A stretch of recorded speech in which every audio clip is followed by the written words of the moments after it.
Okay, this question will be for John Williams.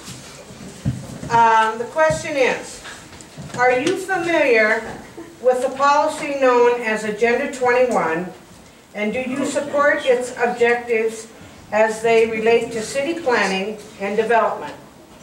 If you are not familiar with Agenda 21, will you become familiar and make a statement before early voting, March 25th? If you support it or not. Familiar. I've heard of it. I've read a little bit, but I can't say that I am extremely familiar with it. And absolutely, I'll be happy to research it, figure out what it is all about, and express a position. I do have a website, so if you, it's John for Mesquite, either the number 4 or the word 4.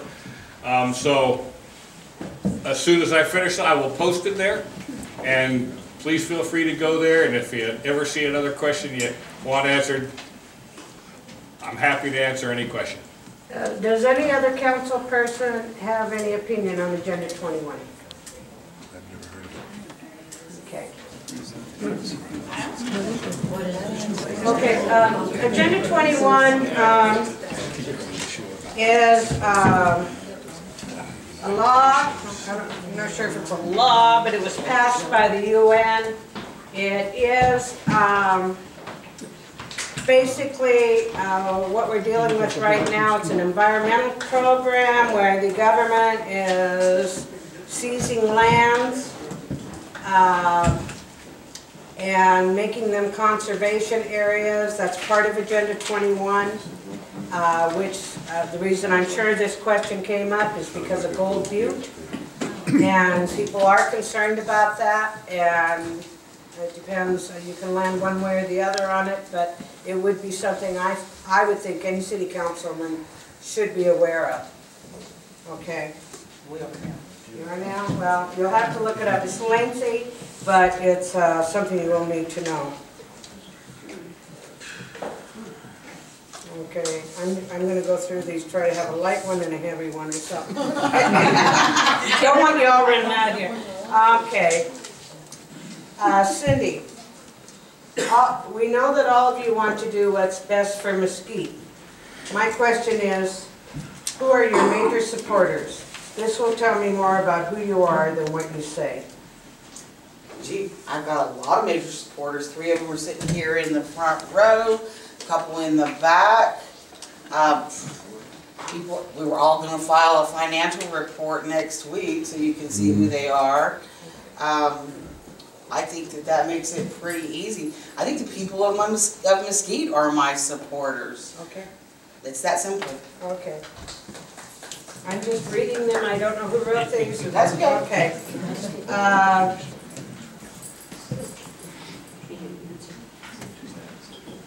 Okay, Gina, if re-elected, what are specific action will you take as a member of the City Council to improve the business climate in Mesquite?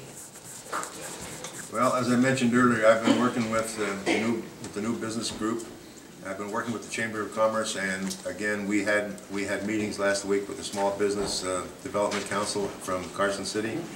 And this was through the Chamber of Commerce. We are working on some projects or plans to try to get SBA more involved with the current and existing businesses, and to streamline business plans for proposed new businesses. As you know, we've cleaned up the license process at City Hall. We've streamlined that like 120% from where it was. In fact, I'll give you a very good example. We had an insurance company moving in up in Calais Village, and their business license was being held up because they did not get their state certificate back.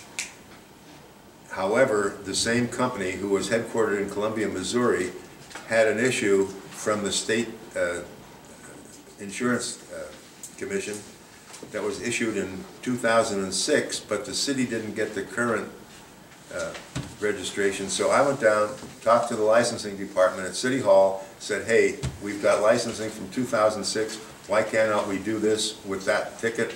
They went back and researched it. I went back to the business owners and handed them their license. The city is really getting proactive and reactive to the business climate. So there are a lot of things that are happening in City Hall as well as with the new agencies involved. So. Okay, thank you, thank you. Chuck, what is the proper role of government? Well, that's a loaded question. Government, in my background, it was representing the people. It's that simple. It's taking all the facts, and I'm sitting with two incumbents here who have been on the city council and have had to deal with making a decision that is not always favorable to everybody. You can't do that. It's called integrity. I have had to make decisions. I was a business owner. I was a businessman. I had a company of over 400 reports, nationwide and throughout Canada. I had to make decisions that maybe were not my first choice, but were the right choice. That's what I'm going to do for the City Council, because you can't always say, this is how I feel. No, how do the people feel? What is the temperament of the elected majority? What is the taxpayer saying? What is going to move this city forward? That's where I believe government belongs. Not taking over the role of your day-to-day life, but actually assisting in you living here and prospering in our community. Thank you. Sandra, at the last meeting of the Virgin Valley Water District, you stated you had access to personnel file of a lady named Mary and read to the public a statement she had made. This was done without her permission. This may have put VVWD in a position of being open for lawsuit for reading information publicly from a private personnel file, and also discourages an employee from whistleblowing in the future. Do you have a good knowledge of personnel laws for the state of Nevada, and how do you plan to conduct yourself if elected to the City Council when it comes to personnel issues? To begin with, I was not privileged or read personnel files. I was given a copy of evaluations that were copied and given to me by Mary to read, that had been given permission by the attorney to read.